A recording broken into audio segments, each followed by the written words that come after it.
Tonight, after a man is charged with 10 counts of attempted murder following Saturday's knife attack on a train in Cambridgeshire, the Home Secretary pays tribute to those who risk their own safety to protect those on board that train.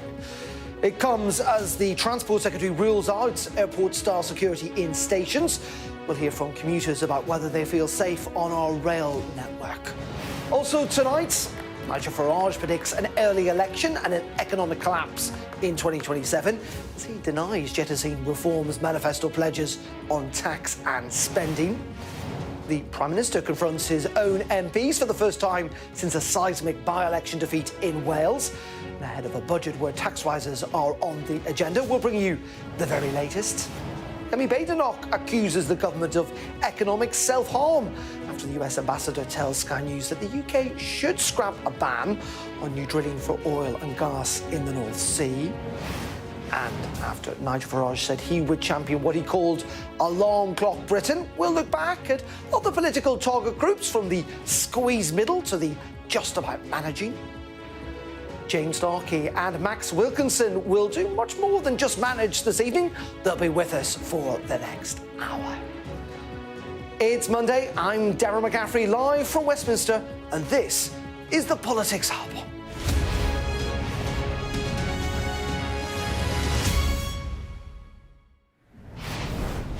A very good evening and welcome to the programme. We're going to start with the latest on that attack on Saturday evening on that train in Cambridgeshire.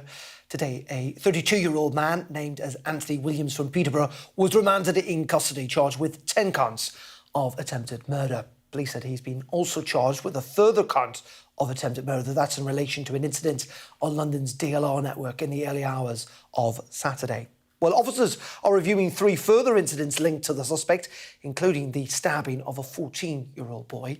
The Home Secretary tonight confirmed that Anthony Williams was not known to the security services.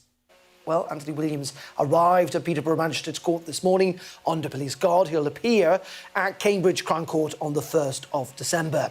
Earlier, the following images from Saturday evening of the suspect being arrested were released. Home! Give me a hand now! Get me cuffs! Get me cuffs! Well, the Home Secretary thanked the emergency services when she spoke in the Commons a little earlier. Shabana Mahmood was keen to stress that the events leading up to the incident will be reviewed once more is known about the suspects. I know that ideas have already been suggested about how policing should change in response to this event. Once the facts are known, we must examine what more might have been done to stop this horrific attack from ever occurring, and whether there are measures that we must now take to better protect the public on our streets and on our trains. However, that must be done when all of the facts are available to us. Madam Deputy Speaker, the thoughts of the whole House are today with the victims of this horrific crime, their families and their friends, and all affected by what happened on Saturday night. The sickening act of the man who committed this crime was the very worst of humanity. But the actions of those who responded, who ran towards danger to save the lives of people they did not know, was the very best of us. I know we all share in paying tribute to their extraordinary bravery today. Well, that was the Home Secretary speaking in the Commons a little earlier. Saturday's incident has, unsurprisingly, raised serious questions of the safety of the UK's rail network, with suggestions of an airport-style security system being introduced onto the train network. That is something the Transport Secretary was quick to rule out, instead confirming a bolstering of police across the coming days. The Conservatives, however, believe that the government should go further, increasing the use of stop and search and expanding facial recognition software. Both, of course, are controversial, but could they be key to keeping people safe? Sky's Ashna Huranag has been speaking to commuters. Monday's commute came with added concern.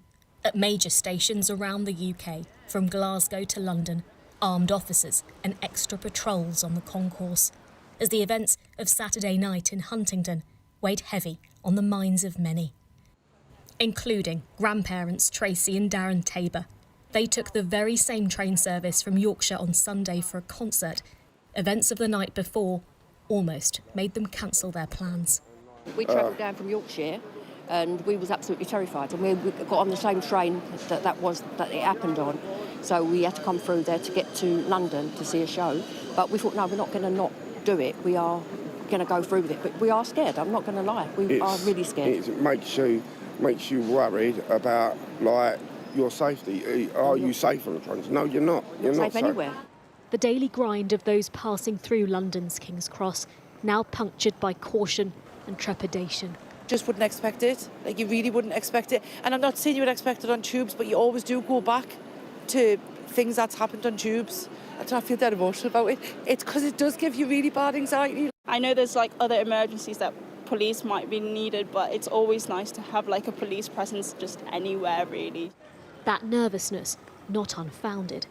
Incidents of passengers and public assaults increased over the last 4 years on the main line and is now at a record high. There were over 10,200 assaults to passengers or members of the public in the latest year, an increase of 7% compared to the previous year. The anxiety around train travel, therefore, is understandable. The majority of assaults involved harassment rather than physical violence, but some do believe that additional security measures would be a deterrent.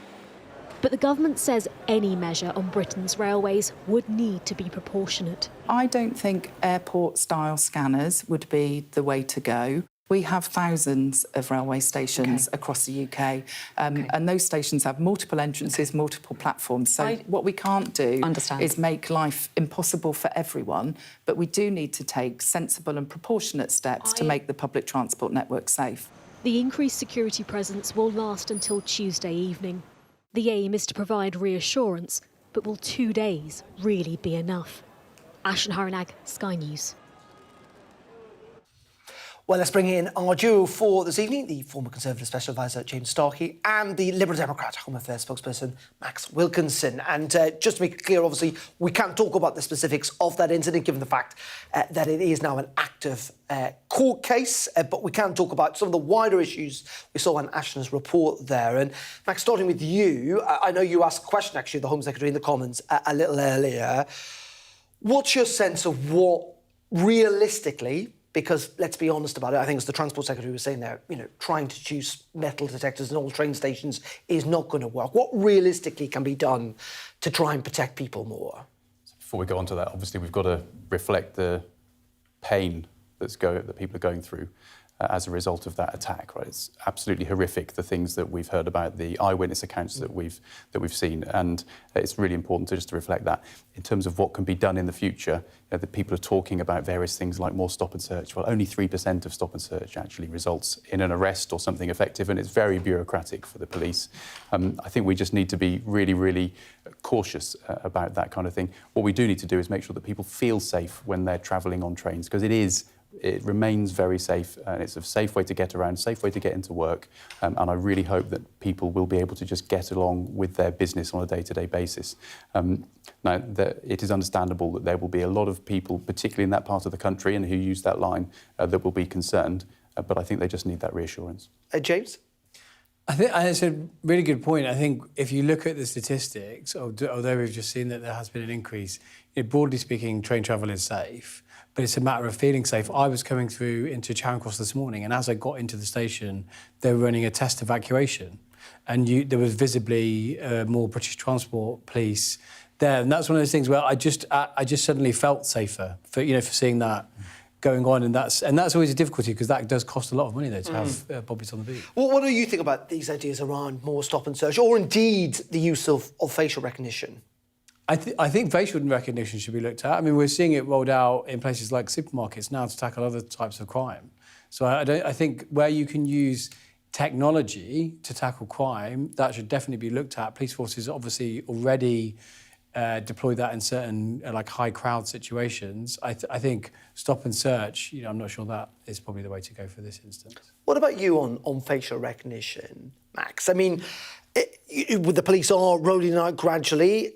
It could be an unintrusive way of potentially dealing with incidents like this, or indeed other incidents in the future, couldn't it? I'm not sure. The thought of cameras placed all around public areas, taking pictures of our face. But the problem is there's cameras placed all around the areas at the moment anyway. I mean, we're one of the most surveilled societies in the world. Of course, and there is a point for discussion there. But the point I was trying to make was I'm not sure that we would necessarily think that would be unintrusive if that is proposed. What we should be doing is looking at ways to keep people safe. That does include the things that James was talking about, making sure we've got more police in our communities to make us feel safe, to make it appear that they are available for us when we need them. In terms of facial recognition, obviously it's a technology that is relatively new, and there are some notable problems with it, and those have been raised by Liberal Democrats, by Conservative members and by Labour as well. Well, the lack of ability for some types of facial recognition to take into account the differences in different people's faces, depending on what ethnicity they're from, might be one of those things that could give us pause for thought. James, just very finally on this, when it comes to knife crime itself, this is not an isolated incident in the sense that, depending where you live in the country, knife crime is a serious issue. And it's one that, frankly, doesn't seem to be getting any better. I mean, the governments are really struggling with this. Police forces are really struggling with this. I mean, I think one of the things is man hours. I was listening to something today where it's over 60% of police time is now spent on non-crime incidents. So there's a whole range of those things. They include policing football matches, for example. But the police themselves, who are stretched resource-wise, are now spending less time than ever on actual crime-focused parts of their job. And that's obviously a problem. I think when the public understand that, and, whatever you can find stats that support either way on violent crime is the truth. There are stats that definitely show that certain types of crime and knife crime are getting worse.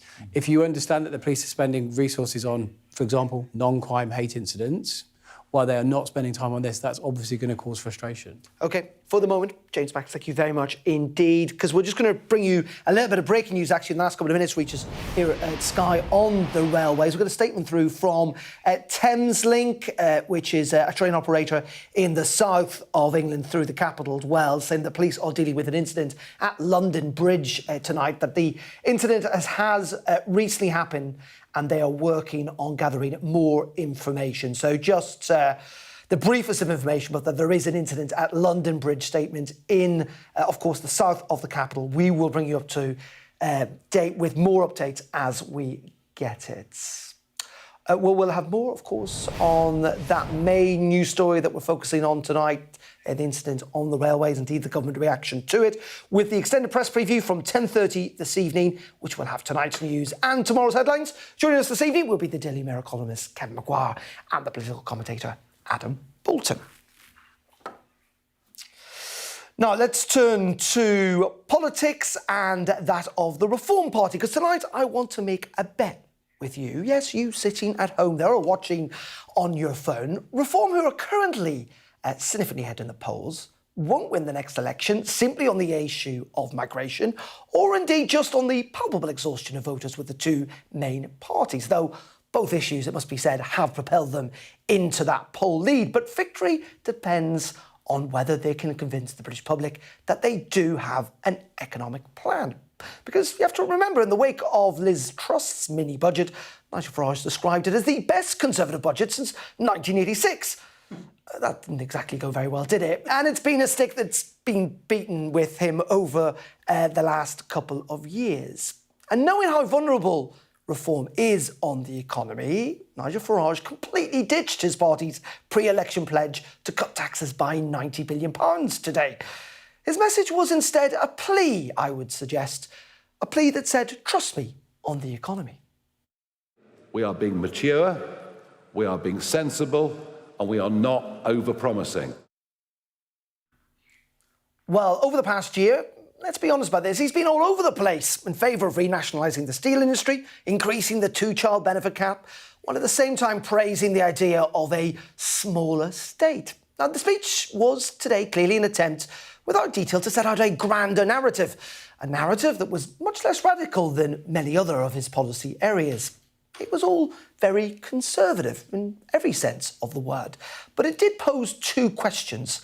Firstly, will that rather orthodox approach be enough to win enough people over?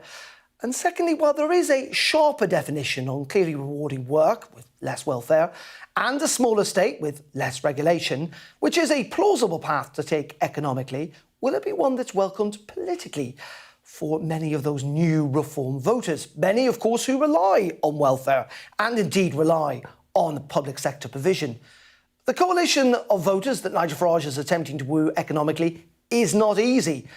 And if he doesn't get this right, his chances of winning his biggest bet, that of the next election, whenever it might be, will be very remote indeed. Well, our Deputy Political Editor, Sam Coates, was at Nigel Farage's speech today. And as you'll see now, he challenged the Reform leader over his policy flip-flopping.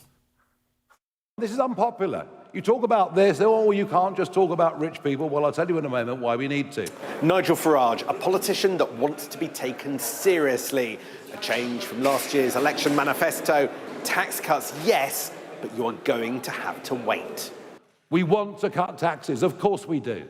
But we understand substantial tax cuts, given the dire state of debt and our finances, are not realistic. The pensions triple lock, also up for debate. No decision today, but unlike other parties, it's in their sights.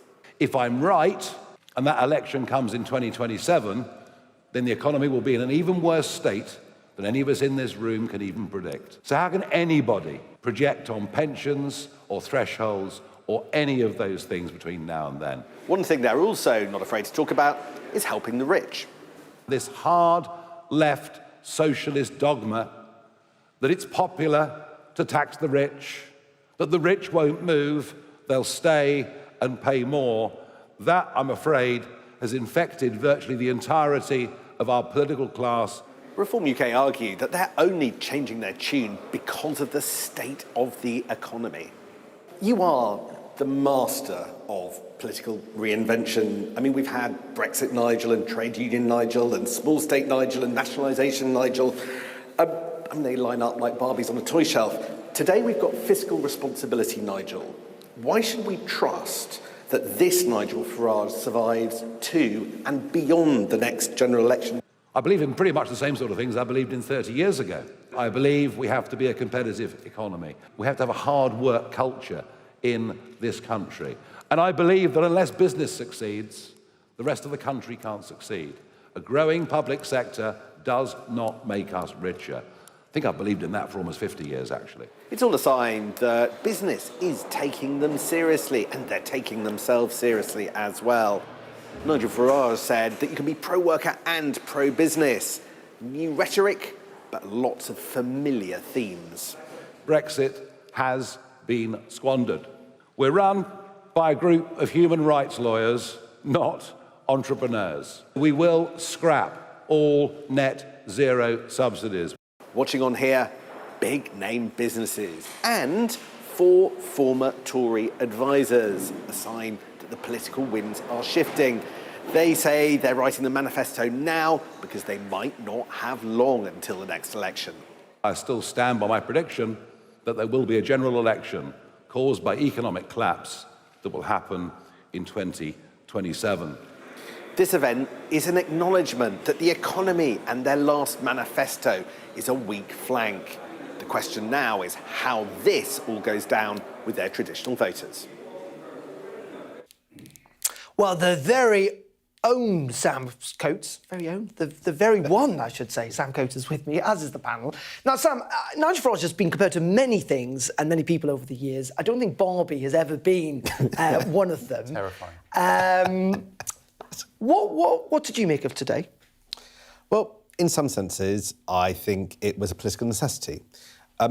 The manifesto that Reform UK stood on at the last general election did come under a lot of fire from the very kind of people that Reform UK are now trying to curry favour with. People in the city, economists and the like just thought that the sort of spread of promises for tax rises, tax cuts and cutting spending was just too much and didn't have a great deal of credibility.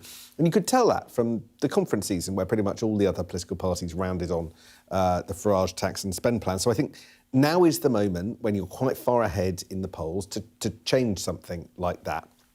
And he is moving from a jam tomorrow position to a jam maybe not next month or even next year position.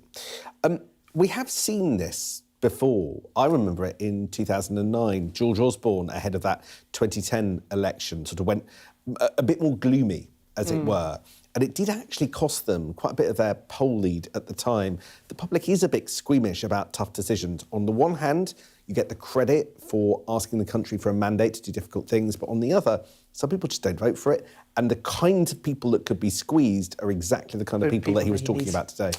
OK, James, what's your sense here? Because in many ways, and everyone seemed to agree on this, I don't know whether Sam did as well, but, you know, this speech actually could have been made by lots of Conservative politicians. Actually has been made by lots of Conservative politicians. Yeah, I didn't think there was much in the original in the speech. I mean, I think Sam touched on it. This was a necessity. They'd been living with this manifesto from last year, which admittedly for Nigel Farage, he wasn't part of creating, he just kind of inherited. And I think their economic plans had come under a lot of attack. Probably the biggest success that Kemi Badenoch had at the Conservative Party conference was throwing the economic spotlight onto Reform, who haven't really had it until now. So I imagine this is just the start of it, because there wasn't much policy there.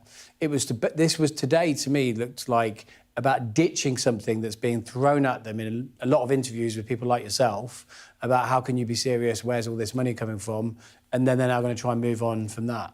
Max, that's clever politics, isn't it? When you're the opposition party, you got years to plan for these things and you ditch what you know is going to be an Achilles heel.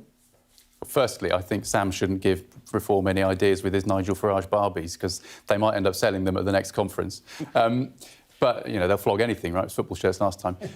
In general, though, Darren, I think there is a real issue here that we all need to pick up, right? Nigel Farage gave us Brexit, which has left our economy in the doldrums. It's left British business more... Well, he would suggest that that the country's not taking advantage of this. Oh, of course. He's like one of those socialists who says the real kind of communism has never happened, right? The fact is that Brexit was never going to be a success. And Nigel Farage gave us that Brexit. It means that our economy is much worse off. We all have less money in our pocket. And businesses in Britain are struggling to trade with our biggest trading partner in a way that they didn't while we were members of the European Union. Now, we've got a plan, right? The Liberal Democrats are calling for something that's really quite simple. A customs union with the European Union could actually, before this budget, take a massive chunk out of all those cuts and tax rises. Which, of course, will mean higher tariffs with the world's largest economy, wouldn't it? Well, most of our trade is with the European Union. I mean, if you're in the EU's customs union, you have to pay the EU's customs dues. Despite the fact that Nigel Farage and his friends gave us Brexit, which has damaged our economy and made business so much weaker than it otherwise would have been, we are still in a situation where most of our trade happens with Europe. And that is something that this country needs to get its head around. The Labour Party's managed to start talking about it before this budget. The Labour Party now needs to start unpicking the damage that was caused by the Tory Brexit deal, and that would mean that they wouldn't have to make so many cuts and they wouldn't have to put our taxes up by so much. Sam? What's interesting is that pretty much all the main parties have pretty similar levels of trust on the economy. So you sort of be careful what you wish for. Also be careful what you wish for, because I can quite imagine Ed Davey Barbie in an inflatable, Keir Starmer Barbie in the dock, and Kemi Badenoch Barbie maybe with a couple of machine guns. It's a trend. Sam, I did not expect this programme to turn into a conversation about Barbie, but there we go. Never say it's never entertaining. James, just on this big point, though, that I was also trying to make about how do you build this coalition of voters? Because, there's the Nigel Farage, which I think, let's be honest about it, is still the authentically Nigel Farage, which is, cut the state, lower taxes, lower regulation. How does he wed that up, then, with lots of reform voters potentially being people who do rely on welfare, who do use the health service, who are traditional Labour voters, let's say, who like a bigger state? I think it's going to get increasingly tricky for them. So if you look at the polling on the voter coalition, where they've drawn in former Conservative voters, some former Labour voters, and as the referendum did, the EU referendum, people that haven't voted before for whatever reason, where they have a lot in common is on social issues. So that is where you can kind of broad brush talk to his voter base. Where they then have divides is definitely on the economy, and I think that's why I said today was pretty generic. It was something that you could, a speech that AI would have given you if you said, what is a Tory Treasury Minister going to say about the economy? They would have chucked that out. I think when it comes to actual policy on welfare, policy on tax, and those kinds of things, I think he is going to have a risk of dividing some of that voter base as you laid out. And that's where things are getting at. And indeed it is. And it's also not just an argument that he can continually make, and it's another problem that we continually talk about reform, that a lot of it is just Nigel Farage. Sam, with you and your Barbie dolls, thank you very much indeed for joining us tonight. We'll see you again tomorrow. Darren Barbie is always ready. No one definitely needs that. Just let you bring you up to date with that story we broke a little bit earlier about London Bridge being evacuated. Well, the latest we've heard from Thameslink is that the incident is now over and that the train station has reopened, though unsurprisingly there will be some delays to trains, and indeed others may well be altered. So if you are due to use the travel network around London Bridge this evening, which many commuters will be, please do check, of course, before you get there. OK, let's return back to reform, because a little earlier I did speak to the former director of the Institute for Fiscal Studies, that's Paul Johnson, about his thoughts on Nigel Farage's speech today and the party's wider economic plans. Paul, very good evening to you. It's pretty clear Nigel Farage knows that kind of his Achilles heel is the economy. What did you make of his performance today? Well, look, we've got a big change compared with the manifesto of just over a year ago. That manifesto, frankly, made no sense at all from an economic point of view. It was suggesting vast tax cuts with no spending cuts being identified. What we saw today, I thought, was a much more standard, as it were, political speech about the economy. This is a party which now says it wants a smaller state, but is not, as is often the case, being clear about exactly how they'd achieve that, but is not promising vast tax cuts up front. So this looked to me like the move of a party from the fringes, a party that didn't think it could win last time, to a party that's preparing itself for a manifesto which might stand up to some scrutiny, at least, come another election. Is there some kind of economic thread through this that looks familiar? In essence, he's talking about still increasing, for example, the two-child benefit cap. There's certainly suggestions around a smaller state. Is it consistent in some ways? I mean, overall, this was a speech of someone who I think is looking at a smaller state and therefore lower spending than we would otherwise have. Talked about being tough on welfare, talked about being tough on public sector pay and pensions and civil service numbers and all of those kinds of things. Easy said, difficult to do. But I think if there was a thread running through this, it was in a way, a fairly standard right of centre, what you'd expect from a standard right of centre party on economics. And there was a lot in there I'd have thought that Kemi Badenoch and Mel Stride would have not found difficult to agree with. Indeed, but this is clearly also an attempt in many ways to take on the Labour government. Is the hope, do you think, here from reform, is that in the end the economy, which has been bumbling along, let's be honest, for quite a long time now, that voters will go, it's a plague on both your houses? Well, and that's clearly a large part of the attraction. I mean, you're right, the economy has been bumbling along, and it's quite a good phrase, and not in a good way for a very long period of time. I mean, part of what Nigel Farage was talking about today, again, without any specifics, was a big deregulatory drive, trying to drive the financial services sector and so on. Now, whether that appeals to his base, I think, is an interesting question. But again, rather like the other parties, talking about deregulation, talking about things that you need to do to get growth going. But the contrast I think he was drawing with the Labour Party, with the current government, was that he wanted lower spending. And of course, lower spending means, in the end, either lower welfare benefits or less in the way of public services or lower pensions or what have you. And there, of course, as is usually the case, we didn't get anything spelled out very clearly in terms of what that would actually mean. Well, that's the interesting point, isn't it? The point I've been making tonight is that many of the voters that Nigel Farage has either attracted or needs to attract to win an election may well not like these measures around, for example, welfare cuts or indeed a smaller state with fewer public services. Well, I think that's clearly a political judgment for reform. As I said, it sounded like a fairly standard, in a way, smaller state, right of centre party. Now, what we have seen in some ways has been the reform trying to straddle two horses, as it were, over recent months, where they've been talking about wanting to renationalise some things, wanting to be more generous with some spending. But I think if this was a statement of philosophy, then I think this was a statement of philosophy that moves back towards that smaller state, less interventionist, deregulatory state that traditionally we might have associated, frankly, with the Conservative Party. So quite different. So as I say, if a statement of philosophy, then moving in that direction rather than what we were beginning to see, which was a sort of pro-nationalisation, pro-higher spending party. That was definitely not where we were today. And just very finally, Paul, look at where we are now. We've been, as you said, not had much economic growth for the last 15 years. Living standards haven't really risen. We've got an enormous national debt. All the alarm bells are ringing, and yet it seems that none of the main parties are really offering any kind of substantial radical alternative, even, it seems today, Nigel Farage's reform.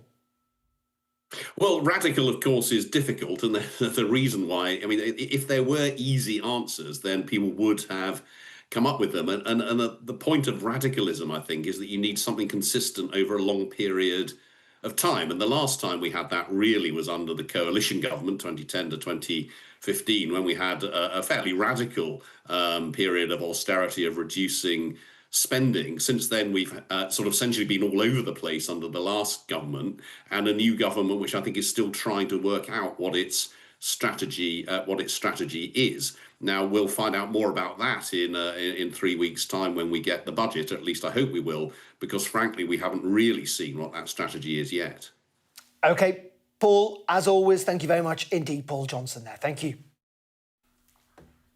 OK, you're watching the Politics Hub here on Sky News. Up next, the Prime Minister is meeting his MPs tonight for the first time since that disastrous by-election in Wales. And ahead, of course, of that crucial budget later on this month, John Craig has had his ear to the door and will join us live from Parliament after the break.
What might happen if Russia attacked the UK?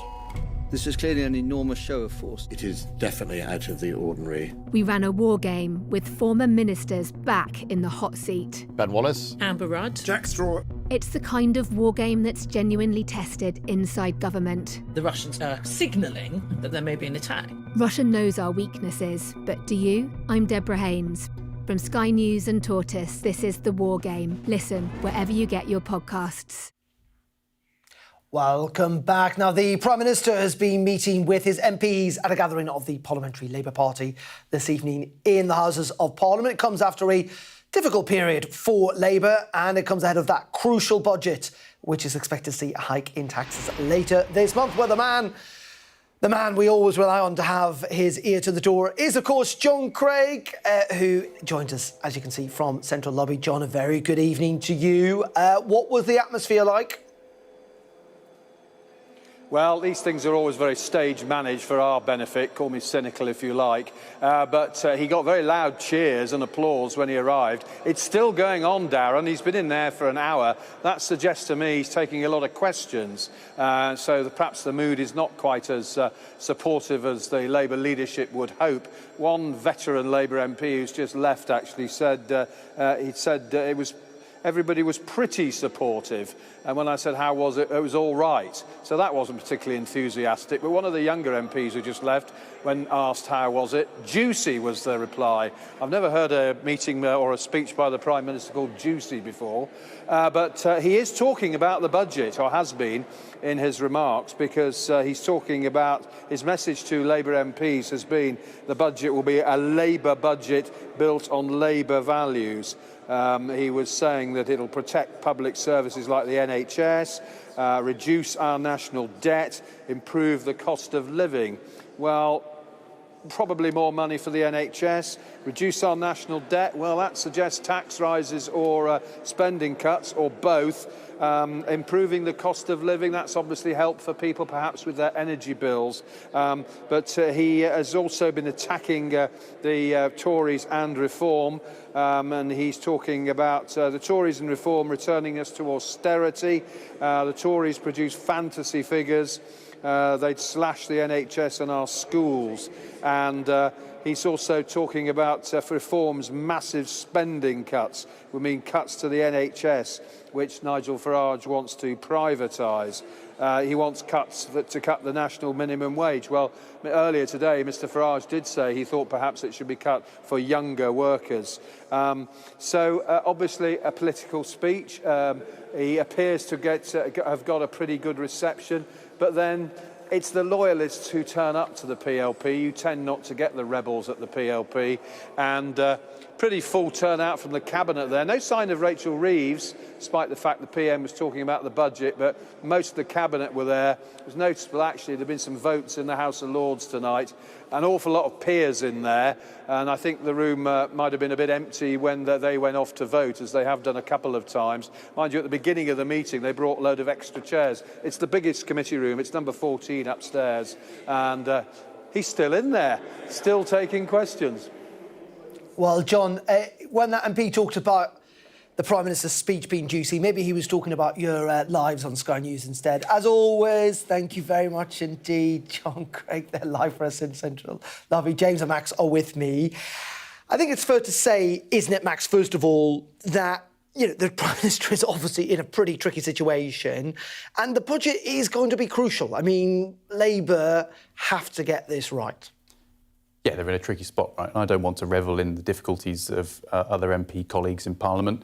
Everyone has a difficult job here, right? But when we're talking about things like the budget and the government's message, well, they got the message wrong at the start. There was none of that hope that people voted for last summer. And then maybe there wasn't much hope to be found, though. Well, I'm sure there always is. And then the decisions made in the budget to do with business, to do with the family farm tax, national insurance, there really hasn't been much on offer over the last year, and that's what's created many of these problems. Now, when we look ahead to the budget, the points I was making earlier on about how the government is now saying Brexit was a disaster, and they're trying to pin that on Nigel Farage. The challenge is, what are they going to do about that at this budget? And when I talk to businesses, Darren, this is a really important point, right? Because this government said it was a pro-business government. They made a big play on being a government that was going to support business and go for growth. Well, if they're continuing to increase taxes, national insurance for employers, then that is going to be a total disaster. And some of the other changes as well that people don't talk about quite so much have had a real difficult impact on businesses who want to invest and create jobs. We could get into Lib Dem economic policy, but we haven't got time right now. But we will at some stage, I'm sure, particularly in the lead-up to the budget. James, just on the politics of all of this, there's a problem here for the Prime Minister, is that if you talk to Labour MPs, they all say they don't really know him. Many of them say, I've not actually had an actual conversation with him that's lasted very long. It's clear that he's kind of to date been quite dismissive of the PLP, and that's just not going to wash anymore, is it?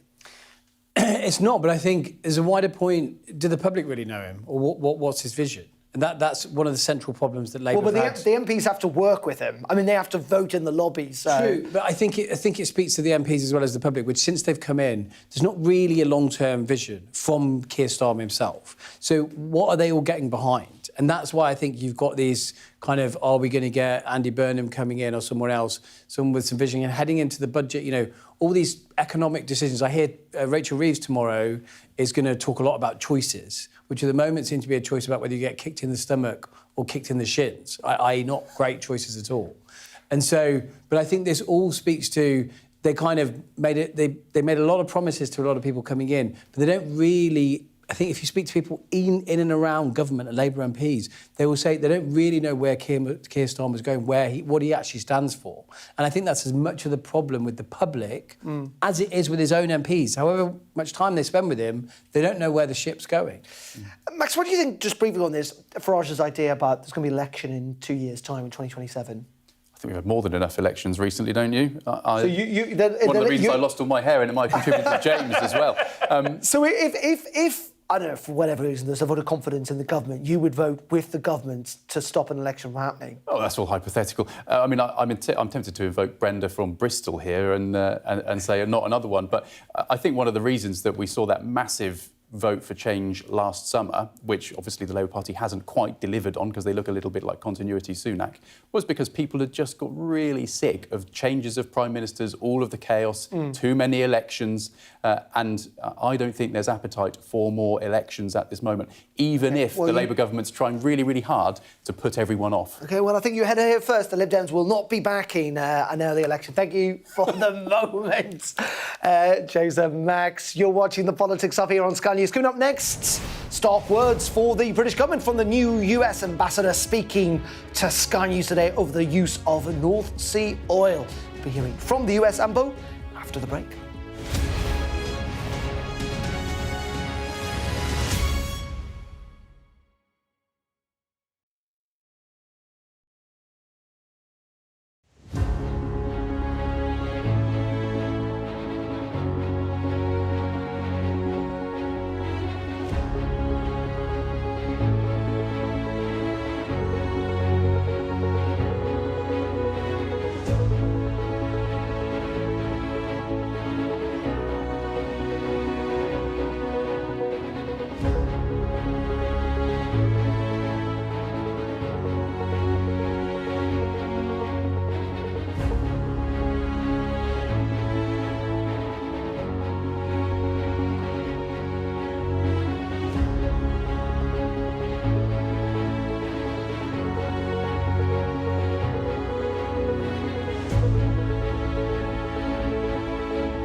Welcome back to the Politics Hub. Now, the new US ambassador to the UK has told Sky News that the British government should scrap the ban on new drilling for oil and gas in the North Sea to make itself a stronger ally of the United States. Speaking to Mornings with Ridge and Frosts, he spoke to Wilf in his first broadcast interview on the job. Ambassador Warren Stevens urged the UK to make the most of its own oil and gas reserves to cut energy costs and boost the economy. He said he also thinks that the Energy Secretary Ed Miliband, who believes the UK should be prioritising net zero by 2030, is pursuing the incorrect policy. Let's have a look at what the ambassador had to say. I want the UK economy to be as strong as it possibly can be, and so the UK can be the best ally to the US that it possibly can be. And having a growing economy is essential to that, and the electricity costs make it very, very difficult. So I hope that the UK will continue to examine the policies in the North Sea, and frankly make some changes to it that allows for more drilling and more production, because you're using oil and gas. It's just you're importing it. Why not use your own? I don't think Ed Miliband is necessarily wrong, but I think it's an incorrect policy to ignore your fossil fuel reserves, both in the North Sea and onshore. Well, in response to all of that, we heard from the leader of the Conservative Party, Kemi Badenoch, who said in a post on X that the US ambassador to the UK is right. If you're not fighting for cheap energy, you're choosing economic self-harm. Labour's net zero by 2050 obsession is hiking bills, scaring off investment and punishing families. We're sitting on a North Sea goldmine, yet Labour blocks new oil and gas licences. How is it any better for the environment if we import hydrocarbons extracted by our neighbours from the same basin? Well, let's bring back in former Conservative Special Advisor James Starkey and the Liberal Democrat MP for Cheltenham, that's Max Wilkinson. Drill, baby, drill, Max. I mean, in many ways, it's quite a sensible policy, given the fact that, as Kemi Badenoch was pointing out there, we do import a lot of this stuff. The globe is, and global warming is global. Yeah, of course. I mean, those are truisms, right? We do import a lot and global warming is global. That doesn't mean we shouldn't do anything about it. And there is a fundamental misunderstanding here. I don't think it's about not doing anything about it. It's about the very fact that we've got the highest energy prices. We talk about the economy. One of the drags on our economy, aside from Brexit, you might say, is the fact that we've got enormously high energy prices. Of course, we do have enormously high energy prices, but that oil and gas that we could drill for in the North Sea is not all going to be sold on the UK market. That will be sold on international markets. It's going to have absolutely no impact on our energy bills.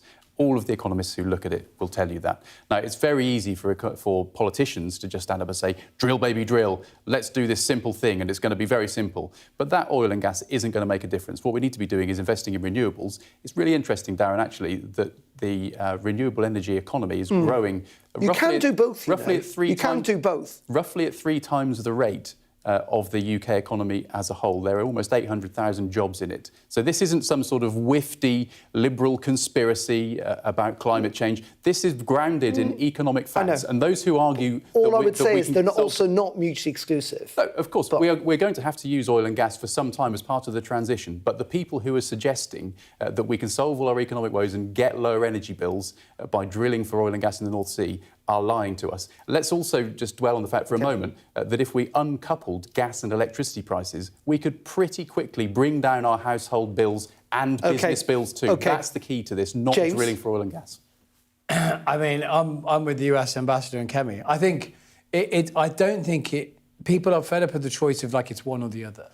And I think we've missed the boat on some of the renewables. We started really early with some of the investment, and it's crazy now that a lot of those jobs are in China. They should be in the UK, and we shouldn't miss out on things like small nuclear reactors, because if we're not quick on some of the new technology, carbon capture, small nuclear reactors, we're going to wait around, the jobs are going to go to other countries, and then we're going to buy them anyway, the same as we have done with a whole range of renewables. Right. Nuclear is a really important part of it. And we need to get moving on those. And we shouldn't miss out, as you said, we're importing stuff from around the world. we shouldn't be losing out on jobs in Scotland and north of England just to kind of show some kind of climate leadership. I think people are tired of that. Our carbon record is actually fantastic globally. OK, gentlemen, for the moment, thank you very much indeed, because we're going to take a break. But up next on Politics Hub. We are the party of Alarm Clock Britain.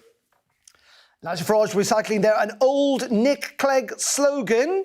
We're going to be playing a bit of a quiz on who exactly has got the best slogan and who said it after the break. Stay tuned. Coming up on the UK tonight at 8, the latest as a man is charged over the Huntingdon train attack, with police investigating whether 3 other incidents may be linked. Also ahead tonight, an early morning train service from Glasgow to London Euston derails after hitting a landslide. And the warning from health experts that some high street clinics carrying out baby scans are putting lives at risk. We'll hear one mother's story. All that and much more on the UK tonight from 8.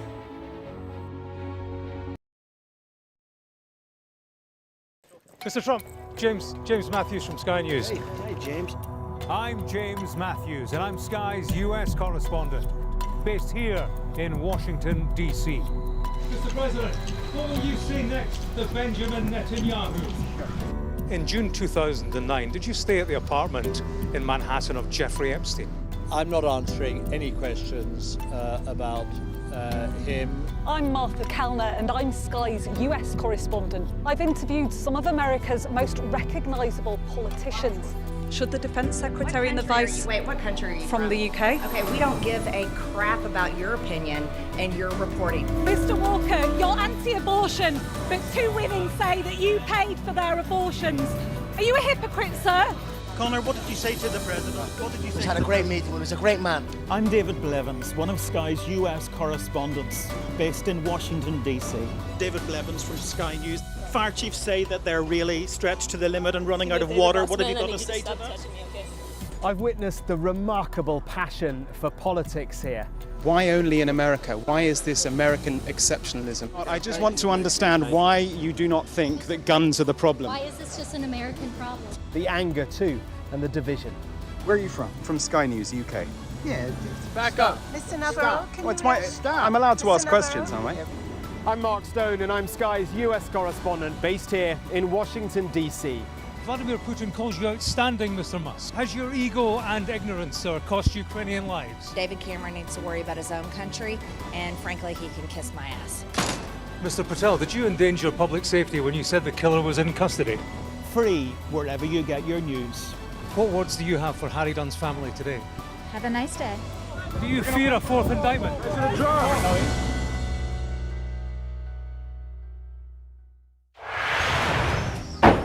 Hear that whistle and that crunch. We know that they're coming from the south of the city where there's a column of Russian armoury. I'm Alex Crawford and I'm Sky's special correspondent based in Istanbul. Look at that sheet of flames, and that has happened within minutes, and now it's coming from both sides, and it's moving this way.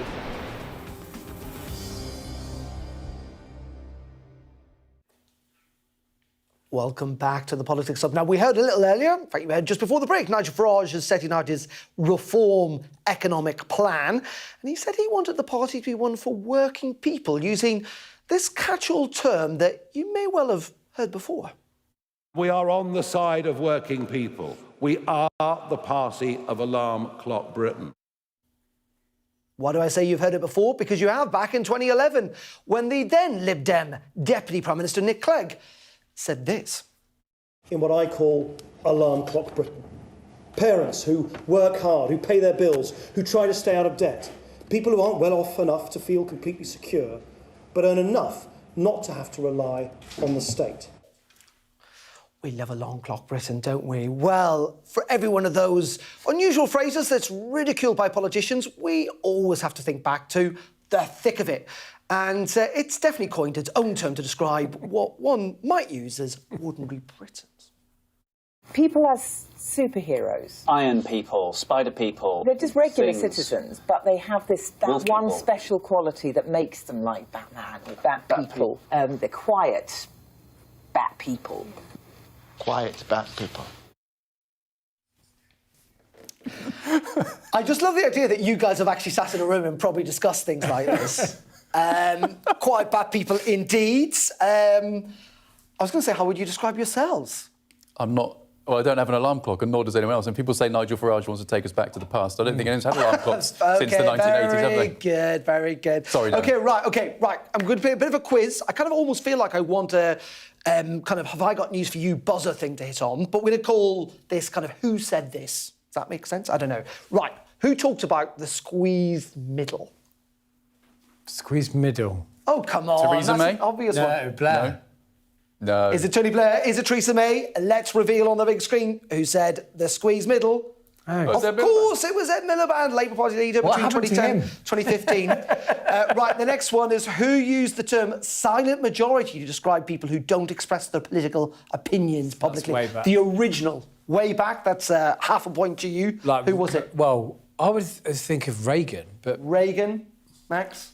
Oh, Gore. Otherwise Major. Al Gore? Okay, well, it wasn't that, but it was a former US president, but slightly before Ronald Reagan, of course, Richard Nixon. Now, I think you're going to get this one, the basket of deplorables. Oh, during an election campaign. That was David Cameron, wasn't it? David Cameron. I think. No, it was Hillary Clinton. Do you remember to describe Trump supporters? She called them a basket of deplorables. Oh, yeah. It cost a lot of... I thought it was Cameron talking about UKIP. Let's go to the Walker Artery, who used that to describe people liberal, left-leaning. Jonathan Gullis, you're in the right ballpark. You probably said it, didn't you? Suella Braverman. Oh, with our well tofu, right? done. We've got 1 point. I think she stole it from Jonathan, to be fair. I don't even like tofu. Who said and talked about the North London metropolitan liberal elite? That could be a lot of people, to be fair. These just sound a lot like a lot of my mates on my WhatsApp group at the moment. That was Joris Bonson, wasn't it? It wasn't. It was actually Priti Patel who said that. Gentlemen, I don't think you did very well there. I should have got that. It's a massive fail. Did not do very well at all. Thank you very much indeed, though, for joining us.